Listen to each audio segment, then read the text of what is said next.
안녕하세요. 오늘은 함수에 대해서 설명을 해보고자 합니다. 여러 가지 함수에 대한 이야기들을 해드리고 싶지만 지금 이 동영상을 보고 계시는 여러분들은 앞에 장황한 설명보다는 빨리 내가 궁금한 것을 내놓아라 이런 분들이 더 많을 것 같아서 하고 싶은 이야기들은 수업 중간중간에 한 번씩 하도록 하고 바로 수업으로 들어가 보도록 하겠습니다.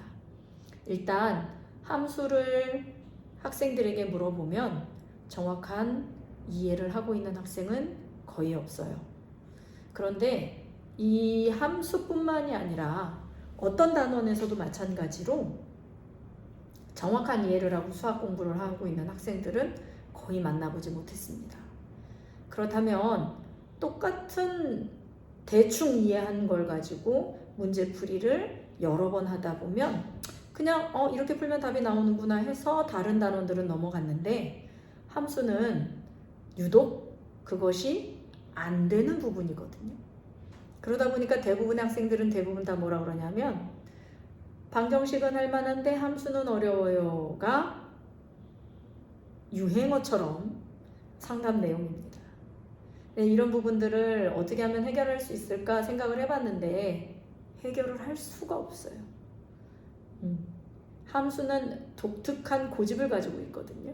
정확한 용어와 정확한 이해 그리고 약속된 규칙을 따라오지 않으면 대충 이해한 것만으로는 따라갈 수가 없는, 다시 말해서 정확한 답을 찾아낼 수 없는 이제 그런 단원이다 보니까 그래서 함수가 더 어렵다라는 억울한 오해를 받고 있는 단원인 것 같습니다. 하나씩 시작을 해보도록 할게요. 여러분들이 만만하게 내지는 조금 더 편하게 생각하는 방정식에서 함수를 이끌어가 보겠습니다. 자, 방정식이라고 한다면 수업할 때 내가 애들한테 이것도 묻거든요. 방정식이 뭐니? 라고 물으면 그것도 제대로 대답을 하는 학생이 별로 없어요.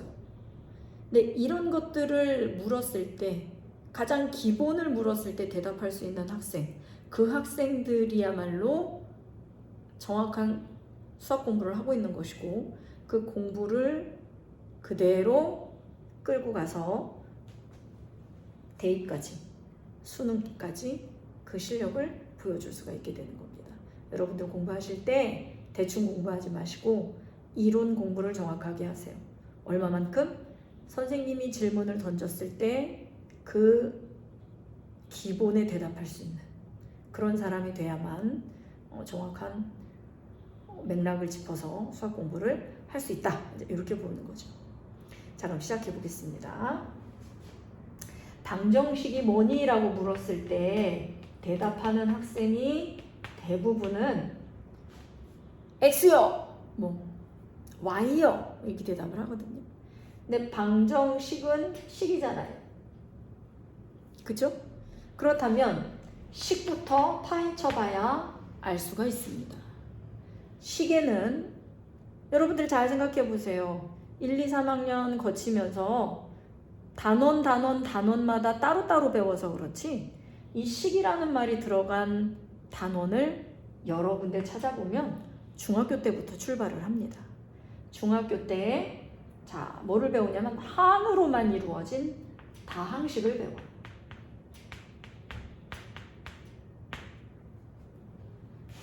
이게 아마 중학교 1학년에 배우는 걸 겁니다. 왜냐하면 식을 이루는 가장 기본 단위가 항이기 때문에 항으로만 이루어진 다항식을 배우고요. 그 다음에 다항식과 다항식 사이에 는이라는 기호를 사용해서 좌변과 우변이 같다라는 식을 사용하게 되죠. 요것이 등식입니다. 등호를 사용한 식이다. 그래서 등식이라고 배우죠. 그럼 또다시 다항식과 다항식 사이에 같다는 크기를 비교하는 말이거든요. 근데 그 크기를 비교하는 말에는 같다만 있는 게 아니라 크다, 작다, 크거나 같다, 작거나 같다를 의미하는 이런 기호들을 사용하죠. 자, 이렇게 생긴 기호들을 사용한 이런 식은 부자를 붙여서 부등식이라고 배웁니다. 그래서 식은 크게 세 종류로 배우고 계십니다, 여러분이. 다항식과 등식과 부등식. 자, 그럼 이제 여러분께 질문을 좀 드려볼게요. 여러분이 방정식이라고 생각하는 식은 다항식, 등식, 부등식 중 어디에 들어갑니까? 대답할 시간.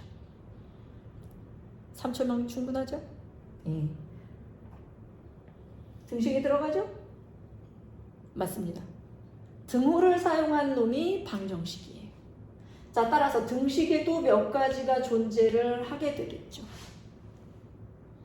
등식, 등호, 같다. 왼쪽과 오른쪽이 같다를 나타내는 이 기호인 등호를 사용한 식 중에 누가 있다? 방정식이 있다는 겁니다. 그럼 방정식이 아니면 뭐가 있느냐? 항상 참인식 그리고 항상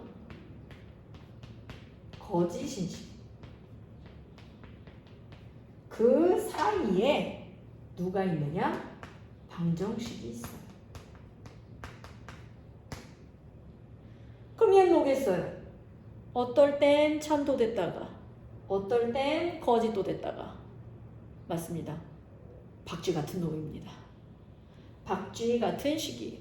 자, 그렇다면 얘는 왜 참도 됐다 거짓도 됐다 하는 걸까요?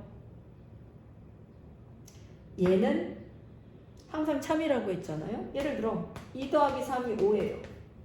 자, 등호를 사용했으니까 등식이 맞겠죠? 자, 왼쪽과 오른쪽이 같다라는 이 기호가 참거짓이라는 것은 이 기호가 참이냐 거짓이냐 이걸 말하는 겁니다. 이걸 수학에서는 참이라고도 하지만 성립한다라고도 얘기를 하죠. 같은 말이에요. 그래서 참이라는 말은 왼쪽과 오른쪽에다가 같다라는 이 기호를 쓴 게 맞냐 틀리냐입니다. 근데 지금 같다라는 기호를 사용한 게 언제나 똑같기 때문에 얘는 항상 참인식이 되죠. 그럼 이거 만드는 건 어렵지 않겠죠. 항상 거짓인식. 항상 거짓인식은 뭐 2 더하기 3을 5가 아니라면 4 같은 거라고 두는 거죠. 그럼 어떻게 되겠어요? 왼쪽은 5인데 오른쪽은 4야. 근데 같대. 이 거짓이네. 이렇게 되겠죠. 자, 그럼 생각해 봅시다. 방정식은 참도 됐다 거짓도 됐다고 한다고 했거든요. 왜 그럴까요? 자, 여러분 방정식 하면 떠올리는 게 는 말고 또 뭐가 있을까? 여러분들이 생각하는 방정식 뭐 들어갑니까? 뭐 그냥 가볍게 1차식으로 만들까요? x 플러스 5는 뭐 예를 들어 8이다 이렇게 만들었다고 합시다. 얘는 왜 참도 거짓도 아닌 걸까요, 지금은? x 때문이죠. x가 모르는 값이에요. 여러분들 초등학교 다닐 때 네모 쓰던 거랑 똑같은 과정입니다. 그럼 여기다가 지금 3을 넣어야만 왼쪽과 오른쪽이 같아지는 상황이거든요. 그래서 x가 3일 때는 참이에요. 참이 되는 식이 돼요. 이 는이 참이 되는, 성립하는. 그런데 x가 3이 아닌 다른 숫자가 들어오게 되면 밑에 있는 거짓인식처럼 성립하지 않는 식이 된다는 거죠. 이래서 참과 거짓이 항상 일정하지 않고 참도 됐다가 거짓도 됐다가 언제? 문자 대신에 어떤 값이 들어오느냐에 따라서 참도 됐다가 거짓도 됐다가 하는 아이를 방정식이라고 배우고 있어요. 그럼 왜 함수 설명을 한다고 해놓고 방정식으로 갑니까? 궁금하실 텐데요. 여태까지 안 궁금했다면 또 그것도 문제인데. 자, 그렇다면 다른 다항식과 부등식은 지금 우리가 살펴볼 요인들이 아니기 때문에 자, 얘네들은 살짝 지우도록 하겠습니다. 우리가 지금 살펴봐야 하는 것들은 여기거든요. 여기서 출발하고 있습니다. 자, 그럼 이제 방정식이 무엇인지 이해하셨나요? 그럼 여러분께 다시 한번 질문을 드리도록 하겠습니다. 방정식이란 무엇입니까? 문자값에 따라서 참도 됐다가 거짓도 됐다가 하는 식입니다 라고 생각하실 수 있죠. 예, 맞습니다. 하지만 이것을 조금 더 정확하게 표현을 하자면, 내지는 조금 더 간결하게 표현을 하자면, 문자와 등호를 가진 식이다, 이렇게 표현할 수 있겠죠. 문자 때문에 참거짓이 왔다 갔다 하고 등식의 종류이기 때문에 는을 반드시 가지고 있어야만 방정식이 성립이 됩니다. 자, 그렇다면 이제 방정식에 대한 이해가 됐다면 방정식에 대한 설명에서 또 다른 방정식으로 한번 넘어가 보겠습니다. 어떤 방정식이냐면요, 여러분들 중학교 2학년쯤 되면 연립방정식을 배우는데요. 그 연립방정식에 보면 문자가, 자, 1차 방정식은 이렇게 생겼잖아요. x에 관한 1차식. 그렇죠? 그런데 연립방정식을 보면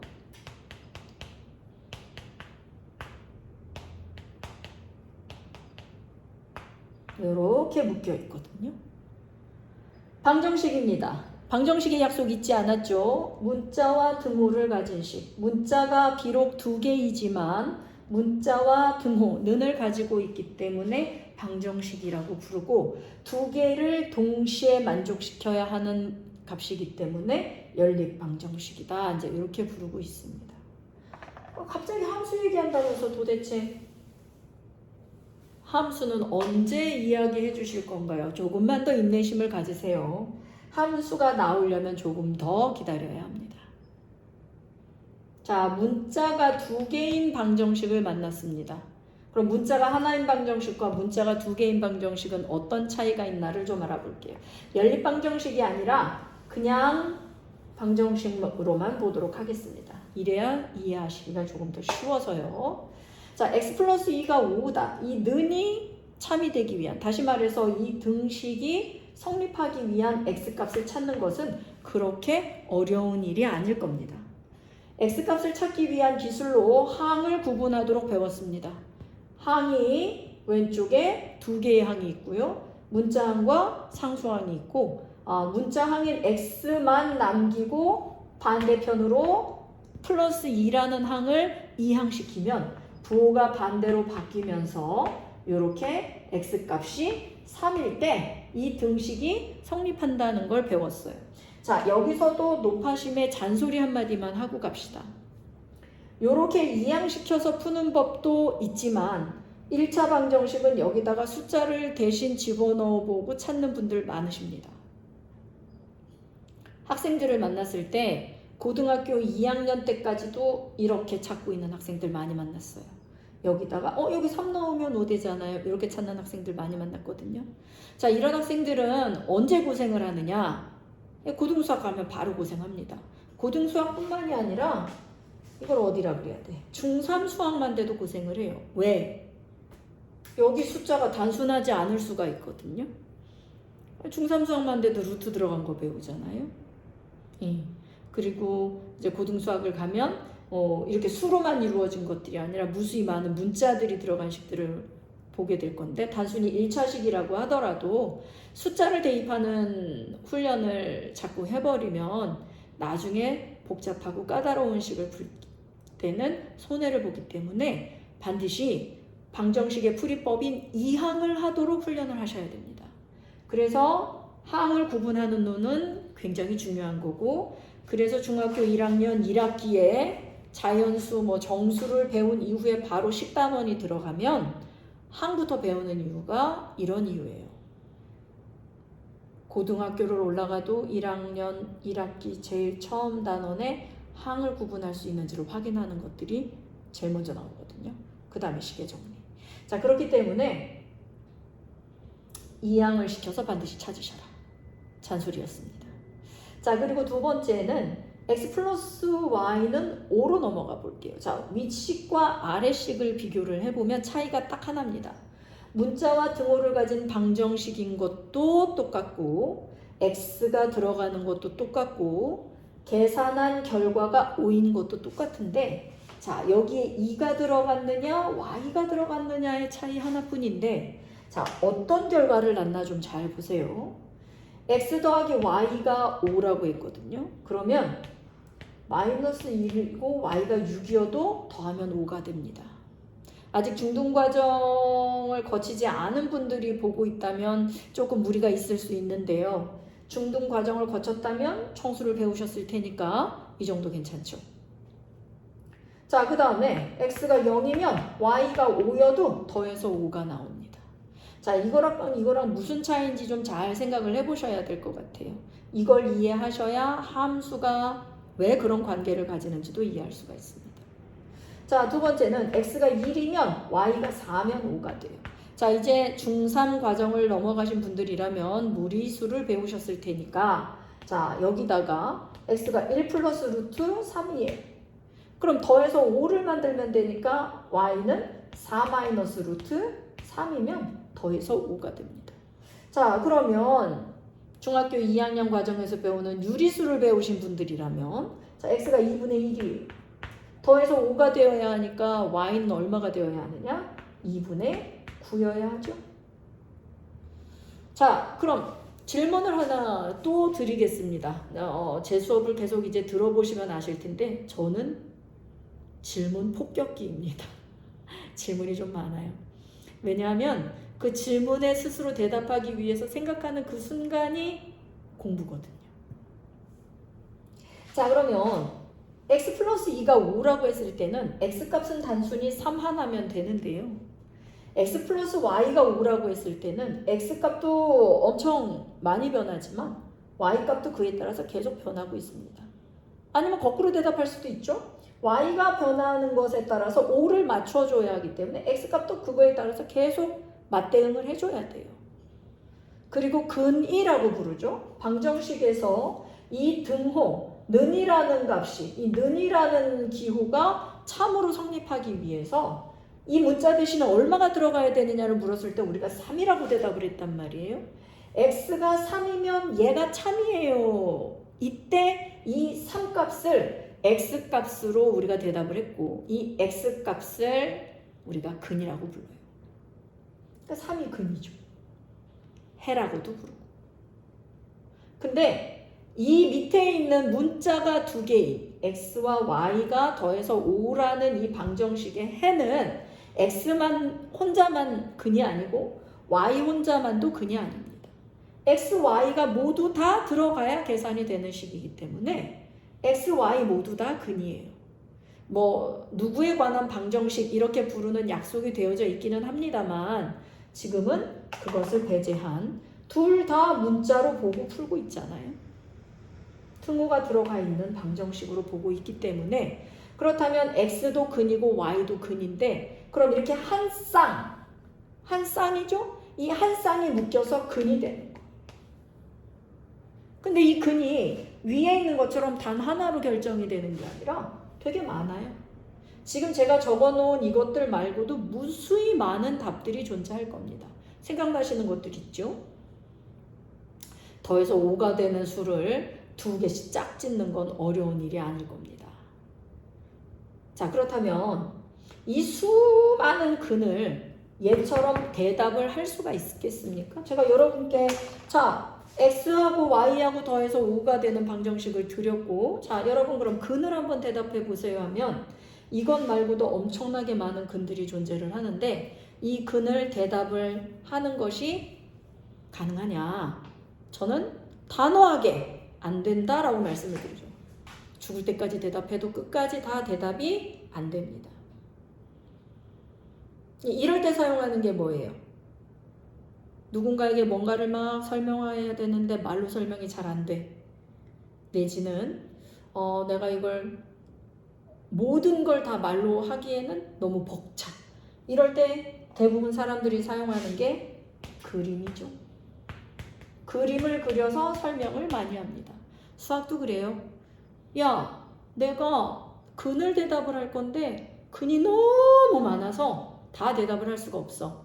그러면 안 되겠다. 야, 내가 그냥 그림 그려줄게. 약간 요런 개념이거든요. 이제 이걸 그림을 그리다 보니까 여러분들이 방정식을 배우고 중학교 1학년 과정을 말씀드리고 있습니다. 방정식을 1차 방정식을 배우고 그 다음에 중학교 1학년 때는 함수라는 말을 쓰지는 않아요. 뭐를 쓰냐면 정비례 반비례 관계를 먼저 배우죠. 근데 그 정비례 반비례를 배우기 전에 뭘 먼저 배우냐면 좌표평면을 배웁니다. 살짝 돌리겠습니다. 자, 좌표평면이라는 걸 배우죠. 좌표평면이 뭡니까? X축하고 Y축을 교차시켜서 90도로 교차시켜서 자, 하나의 면이었던 곳을 네 면으로 구분이 되도록 만들어 놓은 것이 평면인데요. 이 평면이 X, Y 이렇게 각각의 점을 찍게 되면서 이 평면의 어떤 한 점에 얘네들처럼 좌표를 갖게 되는 게 좌표평면이 되는 거고, 이미 아시고 계시리라 생각은 합니다만 1사분면, 2사분면, 3사분면, 4사분면. 자, 오른쪽 맨 위칸에서 시작해서 반시계 방향으로 돌아서 4분면의 이름을 주고 있죠. 1, 2, 3, 4분면. 그리고 X축과 Y축이 교차하는 이곳은 0입니다. 뭐 다 알고 계실 거예요. 우리가 초등학교에서 보던 이 수직선을 가로, 세로로 교차시켜 놓은 것이다. 이제 이렇게 보시면 되겠죠. 이걸 어떻게 그럼 그리느냐 말씀드린 것처럼 X값과 Y값이 한 쌍이 되는 근이기 때문에 여기에 X값과 Y값을 쌍으로 찍어요. 마이너스 1,6이니까 마이너스 1,1, 2, 3, 4, 5, 6 찍습니다. 이 점이 이 근이 되는 거예요. 점이 근입니다. 이게 문자가 두 개인 방정식의 특징이에요. 얘처럼 하나의 문자값만 대답을 해서 근을 얻어내는 단순한 1차, 2차 방정식과는 좀 다르게 문자가 두 개가 들어간 방정식은 근이 한두 개가 아니고, 그리고 그 근들이 모두 X값과 Y값이 동시에 나타나는 쌍이기 때문에 이거를 말로 설명하기엔 벅차니까 그림으로 그려주는 겁니다. 근데 이 그림을 그리다 보니까 자, 어떤 규칙들이 있나 한번 볼까요? 0일 때는 5래요. 0,5 이쯤 되겠죠. 자, 1,4랍니다. 그럼 1일 때 Y값은 4여야 하니까 이렇게 찍히겠죠. 자, 그리고 2일 때는 3이겠네요. 이렇게 더 찍히겠죠. 자, 이건 지금 어느 범위 안에서만 찍고 있습니까? 정수 범위 안에서만 점을 찍고 있어요. 자, 규칙이 보이죠? 3일 땐 얼마겠습니까? 네. Y값이 2예요. 4일 때는 Y값이 1이에요. 자, 그럼 이걸 말로 설명이 안 돼서 그림으로 그리고 있는데 이 그림에 점도 한없이 찍고 있을까요? 뭐가 보이기 시작해야 됩니다. 뭐가 보이느냐? 규칙이 보여야 해요. 찍으면서 어디로 내려가? 아래로 내려가고 있죠. 근데 잘 보세요. 여러분들 책도 잘 보시고 저희가 그 학원 선생님이나 학교 선생님들이 여기다가 좌표평면에 수직선 그릴 때도 잘 보세요. 수직선을 이렇게 그리고 있지 않습니다. 수직선은 여기서 시작해서 방향이 여기로 갑니다. Y축도 마찬가지예요. 이렇게 가죠. 왜 그럴까요? 직선이기 때문에 양쪽으로 한없이 늘어나는 건 맞습니다만 수직선은 이제 양쪽에다가 이렇게 화살표 방향을 표시해서 양쪽으로 늘어난다고 표시하지 않고 오른쪽 끝에다가만 표시를 합니다. Y축도 위쪽 끝에다가만 화살표 방향을 표시를 합니다. 여기서 더 중요한 건 사실은 X이긴 한데요. x의 방향대로 제가 점을 찍었습니다. 이해하시겠습니까? x가 왼쪽에서 작은 수로 출발을 해서 오른쪽으로 점점 갈수록 큰 수가 들어가거든요. 근데 제가 점 찍을 때도 어떻게 했죠? 작은 x값을 넣고 먼저 찍고 그 다음 x값 넣고 찍고 그 다음 x값 넣고 찍었어요. 이게 저만 그런 게 아니라 모든 수학 선생님이 다 이렇게 할 거고요. 모든 수학 강사들도 다 이렇게 하고 있습니다. 왜? 이게 약속이고 규칙이거든요. 이걸 잘 지키셔야 돼요. 이걸 조금 이따 말로 요약해 드릴 거거든요. x값은 작은 값에서 큰 값으로 넣어가면서 대입을 합니다. 그럼 생각해 보세요. x값이 작은 값에서 큰 값으로 대입이 된다는 건 어느 방향으로 점이 가고 있습니까? 왼쪽에서 오른쪽으로 점점 점이 찍히고 있죠. 높낮이는 일단 볼 필요가 없다. 지금은 x 이야기를 하고 있는 중이고 x는 좌우로 진행을 하는 축이기 때문에 x축 이야기를 할 때는 높고 낮은 건 필요가 없어요. 높낮이는 y가 담당하는 겁니다. 지금 여러분께 설명드리면서 가장 핵심적인 내용은 x의 방향을 맞추어서 점을 찍어야 된다. 근데 x의 방향은 왼쪽에서 오른쪽으로 증가하도록 설정이 되어져 있고 약속되어져 있기 때문에 점을 찍을 때도 어떻게 찍어야 돼요? x의 방향에 맞춰서 오른쪽으로 찍습니다. 근데 x가 오른쪽으로 계속 가고 있거든요. 오른쪽으로 가고 있는데 y는 어떤가요? 자, 높낮이 본다 그랬어요. 자, 그럼 오른쪽으로 찍히는 점들의 높이만을 봅시다. 이번에는 어떻게 됩니까? 낮아지고 있죠. 그래서 규칙이 뭐다? 오른쪽 이건 x 담당이죠. 높고 낮으면 y 담당인데 낮아지고 있으니까 오른쪽 아래로 갑니다 라고 대답을 하죠. 오른쪽 아래로 가는데 얘를 다 찍어보니까 무엇이 됩니까? 어떤 그림이 됩니까? 어떤 도형이 됩니까? 직선이 될 겁니다. 내가 찍어보니까 그래 보여요. 직선이네요. 이런 규칙을 따라가는 겁니다. 그러면 이 사이에 빈 공간들은 어떻게 되는 거죠? 이 사이에 빈 공간들은 안 채워졌는데 이게 무슨 그림입니까? 맞아요. 그래서 이 사이에 빈 공간들은 여러분들이 배우는 또 다른 수의 개념들, 무리수, 그 다음에 유리수들로 채워지게 되는 거죠. 이 사이사이에 2분의 1, 3분의 1 이렇게 촘촘한 수들이 더 있단 말이에요. 그 수들이 들어가서 점이 찍히는 거죠. 그 점들이 촘촘히 찍히게 되면 우리 눈에 비로소 뭐처럼 보인다? 직선으로 보이게 되는 겁니다. 그런데 맨 처음에 설명드렸던 거 잊지 않았다면 대답할 수 있어요. 이 직선 위에 있는 이 점들은 모두 다 뭡니까? 근입니다. 점이 근이에요. 그럼 여러분 여기서 방정식에서 근은 갖다 대입할 수 있었잖아요. 이 점도 근이니까 이 방정식에 갖다 대입하면 등식이 성립하는 겁니다. 문제는 뭐냐? 문제는 문자가 두 개라는 거예요. 문자가 두 개. 하늘 아래 두 태양이 존재할 수 없듯이 식 안에 주된 문자는 둘일 수 없다. 이게 수학의 규칙입니다. 그래서 주된 문자와 종속된 문자를 구분해야 돼요. 아까 말씀드린 것처럼 눈치가 있다면 채 쓸 수도 있습니다. x의 방향대로 점을 찍어라 라고 말씀을 드렸죠? 맞습니다. x가 주된 문자예요.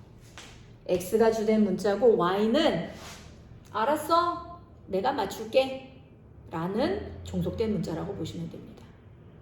그래서 x는 정의역이에요. x는 정의역이라고 부르고요. y는 일단은 공역에서부터 출발을 합니다. 공역에서 출발을 해서 자 이렇게 x가 들어가서 나온 y 값들 요런 y 값들만 우리가 치역이라는 영역으로 다시 한 번 더 묶어서 불러줍니다. 여러분들 지금 제가 이렇게 말씀드리는 이 부분 정의역, 공역, 치역 이런 부분들 그냥 대충 알아듣고 문제 풀면 되겠지 라고 생각을 하시면 그때부터 함수가 굉장히 어려워지는 거예요. 함수는 방정식과 다르게 용어와 기호가 굉장히 철저하게 지켜져야 하는 단원입니다. 그런데 방정식은 용어와 기호를 살짝 무시하고 풀어도 그냥 이형시켜서 뭐 이렇게 답 찾는 방법 배웠으니까 그것대로 풀면 답이 나온다. 맞습니다. 어느 정도까지는 그게 통해요. 하지만 정의역, 공역, 치역 같은 고리타분한 용어를 외우지 않아주면 함수는 문제 자체가 해결이 안 돼요. 문제 자체부터 해석이 안 되고 문제를 해석하지 못하기 때문에 문제 풀이의 시도도 할 수가 없게 되고 대충 알아듣고 풀면 대충 틀리게 돼 있습니다. 그 점을 잘 인지하셔야 돼요. X는 정의역이고 Y는 공역이고요. 전부 다가 공역이고요. 그 중에 선택된 Y들만 치역이라고 불러요. 물론 이렇게 생기면 뭐 Y값 전부 다 선택되고 X도 다 선택되는 거라 정의역과 공역과 치역 구분 크게 안 해도 됩니다만 이제 여러분들이 학년이 올라가고 레벨이 올라가면 정의역을 제한해서 X값의 영역을 어디부터 어디까지만 딱 제한해서 이렇게 푼단 말이에요. 그러면 그래프도 여기만 보게 되겠죠. 그러면 높낮이도 이만큼만 보게 되는 거란 말이에요. 근데 이런 것들을 잘 구분을 해서 풀어야 하기 때문에 함수를 용어별로 규칙별로 잘 따라서 대응을 해주셔야 돼요. 그럼 이제 아직까지도 근데 함수가 뭔지 설명을 안 한 상태예요. 이것이 소름 돋는 부분이죠. 자, 여기 살짝 지우도록 하겠습니다.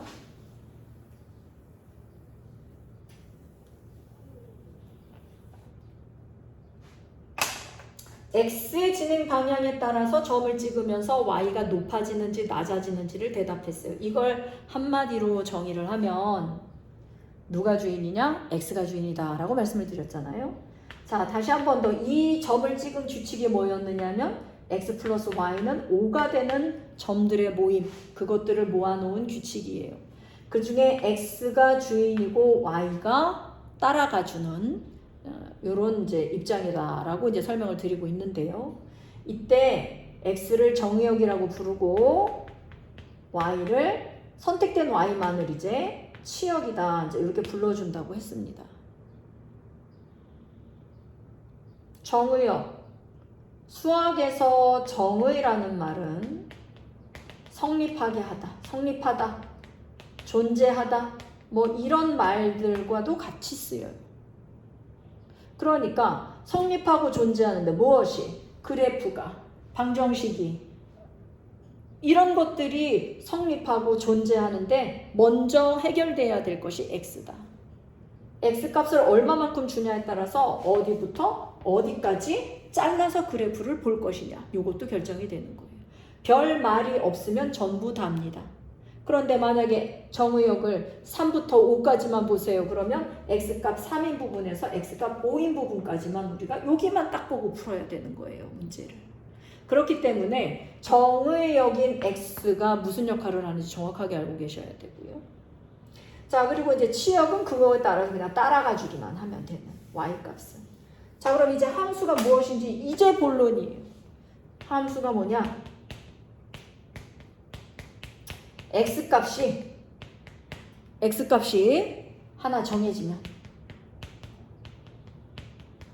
X값이 하나 정해지면 Y값도 반드시 한 개로 정해져야 됩니다. 결정 나야 돼요. X값이 하나 정해지면 Y값도 반드시 한 개가 결정이 돼야 돼요. 그럼 더 많은 Y값이 결정이 되면 그것은 함수가 아닌 거죠. X값 하나에 Y값 하나가 자 대응된다라는 말을 많이 쓰거든요. 함수에서는 대응된다. 아까처럼 X가 1일 때 Y가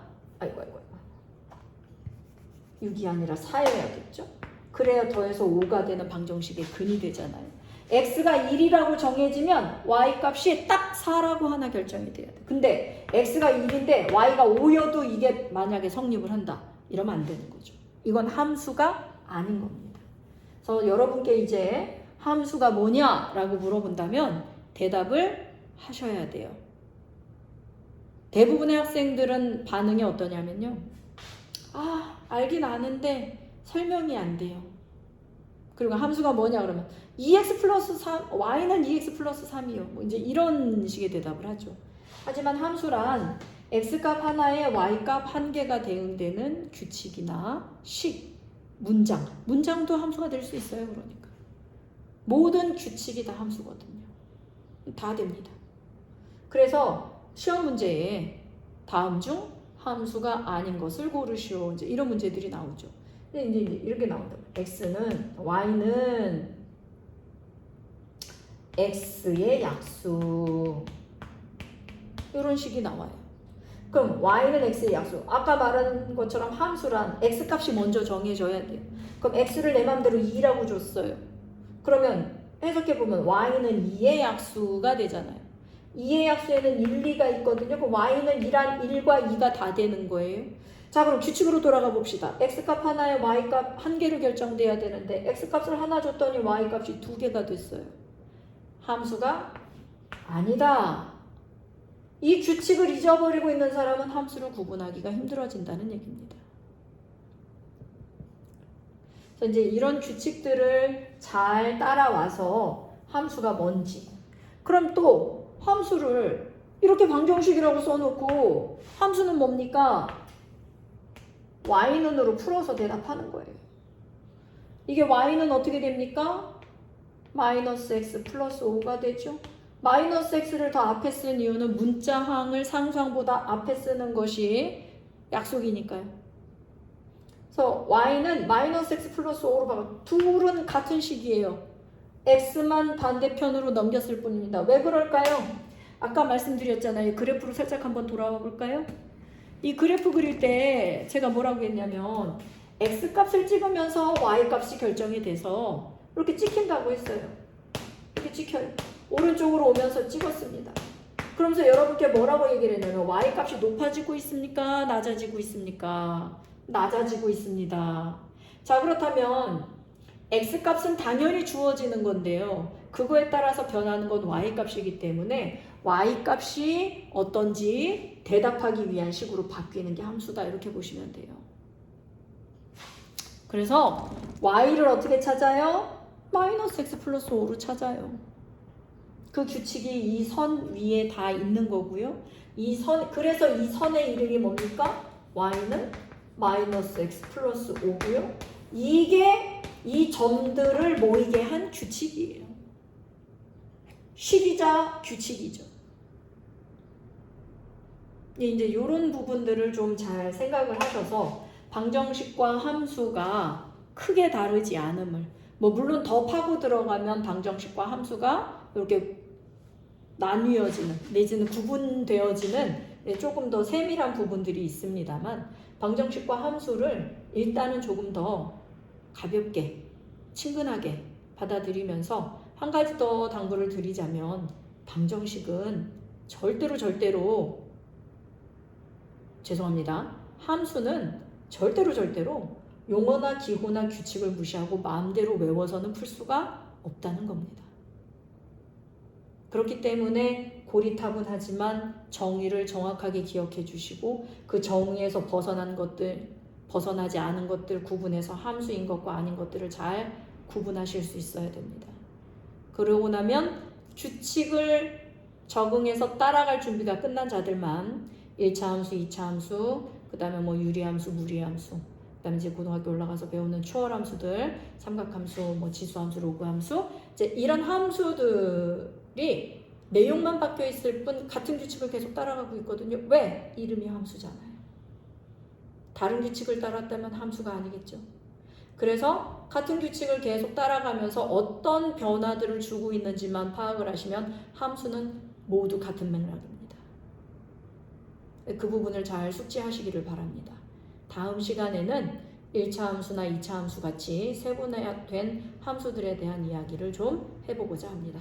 오늘은 여기까지만 하겠습니다. 잔소리 한 번만 더 하자면 용어, 기호, 규칙 정확하게 익혀주십시오. 감사합니다.